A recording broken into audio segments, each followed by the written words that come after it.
Primary TET 2023 নিয়ে গুরুত্বপূর্ণ খবর যে 2023-এর যে টেট পরীক্ষা সেটা নিয়ে যে মামলা হয়েছিল 2023-এর টেট পরীক্ষার যে ডেট তারিখ সেটা 24শে ডিসেম্বর হবে কি না এবং সেটা পরিবর্তন করার জন্য যে মামলা সেই মামলাটা কিন্তু ডিসপোজ করা হয়েছে।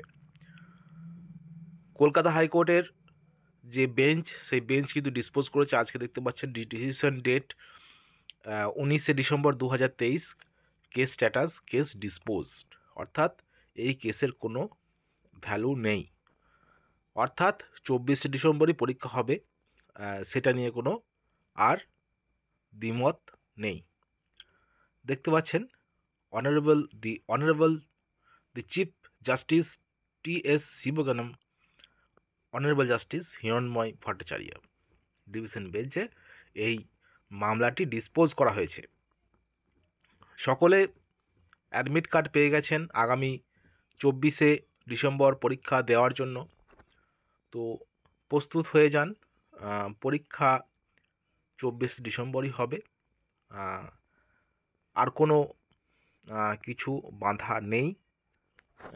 কলকাতা হাইকোর্টের যে বেঞ্চ সেটা কিন্তু সেটাই বলছে যে সেই কেসটি অর্থাৎ তারিখ পরিবর্তনের কেসটি কিন্তু ডিসপোজ করা হয়েছে।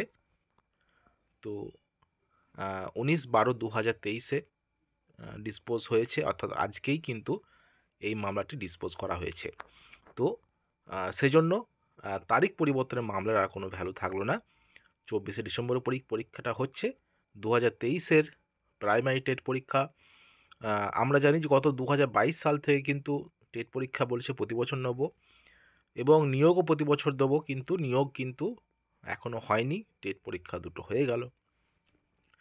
বিষয়টা হলো এটাই যে সরকার টেট পরীক্ষা প্রতি বছর নিতে পারে কিন্তু নিয়োগ প্রতি বছর দিতে পারে না।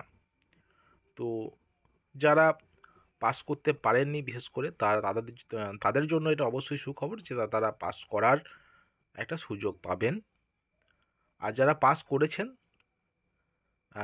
তাদের জন্য কিন্তু অবশ্যই সেটা ভালো নয় যে নিয়োগ না করে আবার টেট পরীক্ষা নেওয়া, কেননা টেট পাসের সংখ্যা প্রতি বছর বাড়তেই থাকবে কিন্তু নিয়োগ হচ্ছে না, যেটা দেখতে পাচ্ছি।